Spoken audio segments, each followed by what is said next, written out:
Right then, lads, welcome back to Kossi's Arsenal podcast. My name is Kossi. Good morning, good afternoon, good evening, wherever you are in all parts of the world. Welcome back to the channel. Welcome back to a brand new video. We're going to be diving into the latest around Arsenal. TILEAMS, Arsenal losing 3-1 to Brighton, and also Saka, Ramsdale, Ben White, and William Saliba have been called up for the World Cup in Qatar, which starts very soon. So we're going to have some stars to follow in the World Cup. I will be doing some very little and minimal World Cup content on this channel, so don't worry, it's still an Arsenal channel, just a few World Cup videos, and that will be that. Hit the like button for me, subscribe to the podcast as well. Talk to me about that game. Arsenal 1, Brighton 3. Are you offended? Were you really happy that we are out of the competition, so we have some time to rest and reduce the number of games that we are actually playing? And talk to me about your TILEAMS as well. Many people have been asking this question in the comment section as to why I've done this video.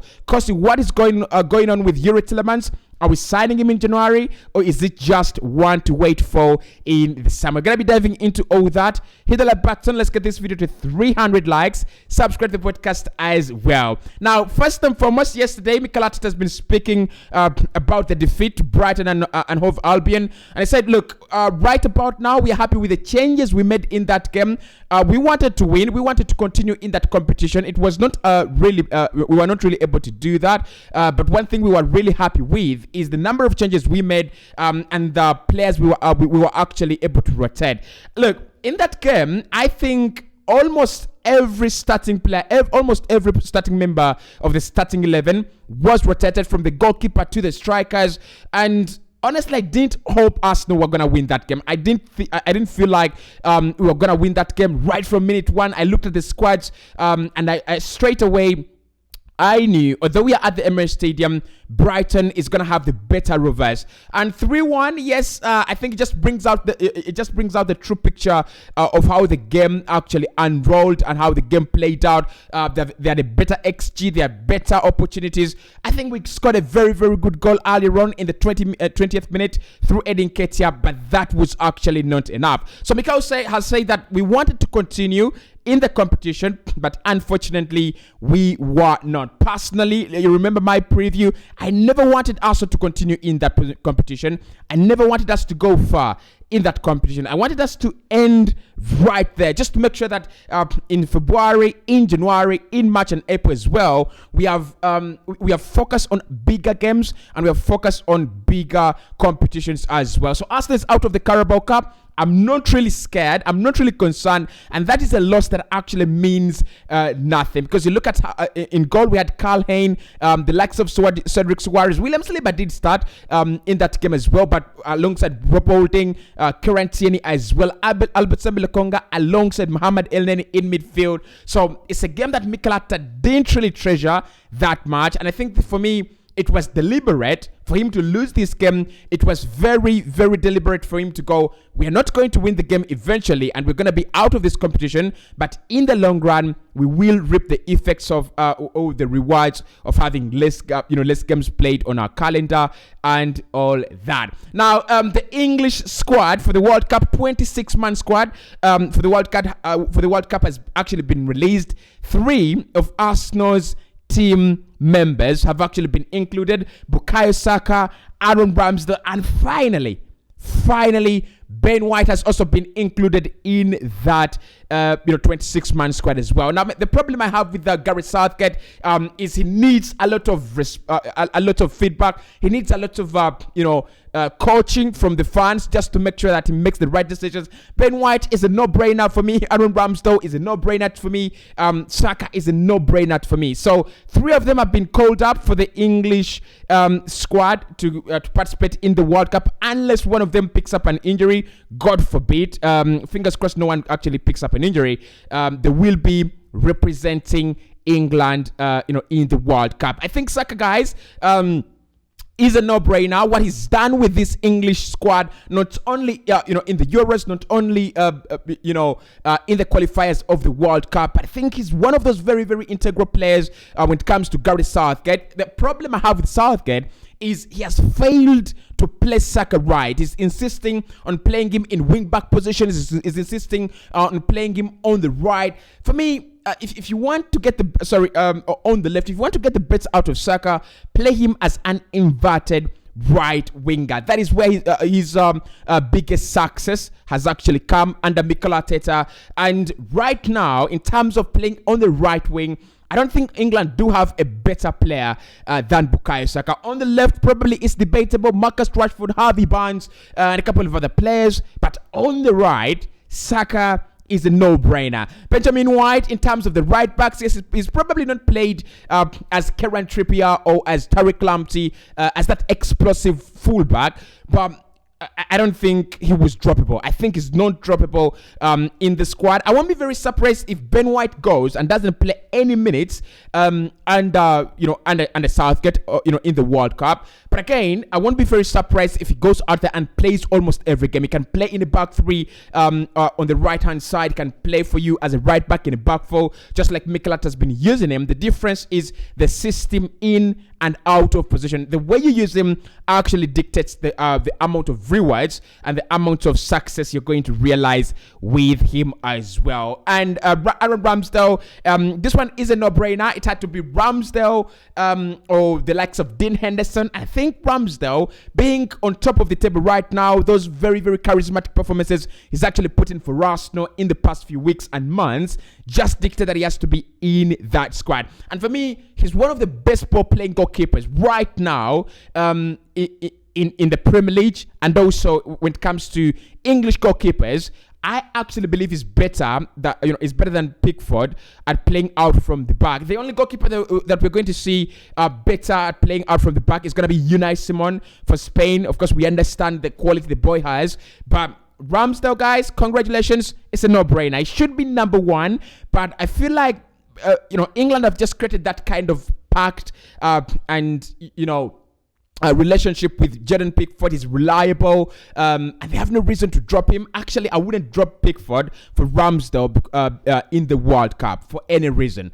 I wouldn't, but expect Ramsdale to be number two if anything goes wrong with Jordan Pickford. William Saliba has also been called up for national duty with France in the World Cup. Now, Rafa Varane is struggling with injuries, of course, with that much we know, and a few other players are also not doing well in terms of injuries for France. So Saliba is expected to be one of those players that could play almost 100% of the minutes in the World Cup. Of course, it will depend if Jules Koundé is going to be that fit all the time. We know Jules Koundé is injury prone, but if he's going to be available, then probably they will share minutes between him and William Saliba. But Saliba, again, another no-brainer. He absolutely deserved it. So those are the call-ups that we have in the squad right about now. If you have any other concerns with our players that have been left out, then let me know in the comment section. But for me, I feel so far so good. Now, the question on transfers that I want us to talk about is Youri Tielemans.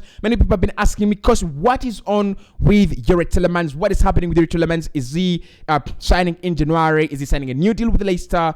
Are we out of the deal? So this is what Fabrizio Romano has actually put out in the last 21 hours. And he has said Youri Tielemans is going to be an interest prospect to look at in January and even in the summer as well. It is confirmed 100% that the player will not sign a new deal with Leicester City. Will be moving on a free in the summer unless he can be picked up in January. So I think there is nothing new here with Youri Tielemans. I think many people love Youri Tielemans on this channel. Personally, I do really love Youri Tielemans, and I've set a few questions for us to answer and understand the situation on the channel on this topic. But it is not a deal Arsenal are currently pursuing for January. It is not a deal Arsenal are trying to get done in the next 1 or 2 months. Disappointing, but I had to say that. So the first question I wanted to ask here is that how strong is the interest right about now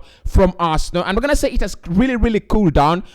We've not really seen that strong or those strong links that we saw in the summer or even before the summer when Fabrizio Romano came out and said Arsenal have made him a priority. When Charles was said, the agent traveled to the Emirates Stadium, had a few meetings with Mikel Arteta and Edu to determine how the nature of the move will be, how it can be done, and all that. So there is that kind of cooled interest, partly because the media have actually said that the signing of Fabio Vieira has actually made Arsenal realize they don't need the services of Yuri Tillemans, but also the informed Granit Xhaka has provided Mikel Arteta with another reason to not so much focus on another number 8, on another attacking midfielder, but think about a defensive midfielder to back up Thomas Partey and also a left winger as well. So in terms of interest, it has actually cooled down. It is not as strong as it was 2, 3, 4 months ago. But of course, this can be revived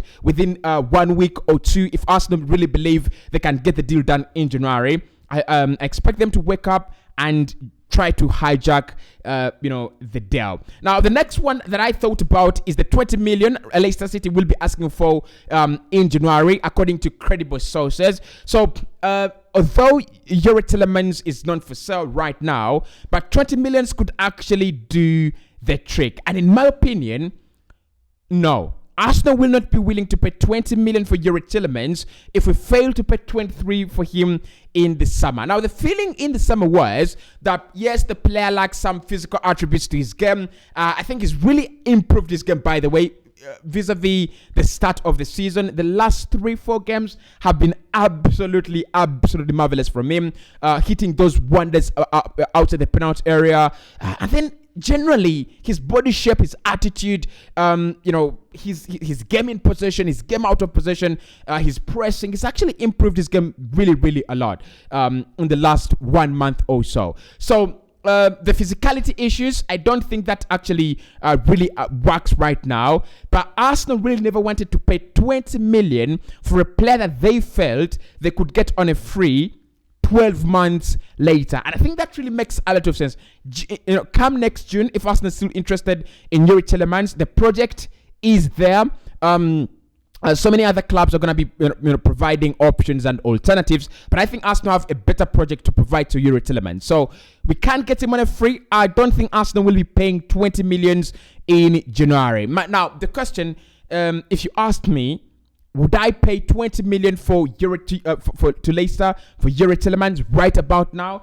I'll definitely do that. Arsenal is at a stage where we have a lot at stake. If Xhaka gets injured, a lot is at stake. If Zinchenko got injured, a lot is at stake. If Albert Samelakonga got injured, a lot is at stake as well. So I would really bring in a player like Yuri Tillemans for 20 million in January, and I know he is absolutely worth it. But then the other question is, Yuri Tillemans going to the World Cup, is it going to affect this deal in one way or the other? And I think massively. I think it is massively going to affect how he moves in January. And many players that are going to go in the World Cup, I think their deals could be a little bit hindered. Now, here is the thing. Football resumes on Boxing Day, 26th of December. And between that period and February, games are going to be coming in thick and fast. Actually, between that period and May, when the season breaks off, games are going to be coming in thick and fast. I don't expect teams to be, relaxed about, concentrating on the, on the January transfer window. I think it's going to be more of teams and clubs concentrating on the football. So many of the deals that we might do are actually in between November and December. That is where much of our business is gonna happen. Try to negotiate the deals, try to convince the players, and then probably just bring them in January. So he's joining up with Belgium for the World Cup. When it comes back to England, Leicester City will actually need him, and I don't think they will be able to let him go, and unless they sign someone during that period of time. I think the other big reason why I think Yuri Tillemans will stay at Leicester City is the Leicester City position this season. I think they're in a situation where they would rather keep their best talents. They would rather keep their best players rather than sell them. And it's a no-brainer. You don't want to sell your players when you're in that, very, very precarious situation. It's not looking good for Leicester. They could go, they could go down and do that. I don't think they will go down anymore. I was a little bit deluded when I thought Leicester were actually going to go down. They will not go down. They've done a very brilliant decision to keep the manager, Brendan Rodgers, and eventually he's actually turned things around. So I think if they're going to get wise counsel from Brendan Rodgers, he's going to tell them if the player doesn't want to extend his contract, well and good, but let him stay at the club for some time. I'm going to try to do whatever I can to convince him to sign, but if he doesn't, let us use him until the summer, and then we can eventually let him go. It would be a massive addition to this Arsenal side, no question about that. But do Leicester City have that freedom to let him go? Do they have that freedom to dictate, whether he leaves or stays in January? No, I think they have one option. Let him stay, and then in the summer we can eventually look at this deal. So with Youri Tielemans, guys, anyone who has been asking me about this deal, good deal. Massively, lucrative, but currently Arsenal are not pursuing that deal. Not really, right? At least not currently. If we resume our interest, then probably we'll talk about it. But it's a deal more likely to happen in the summer.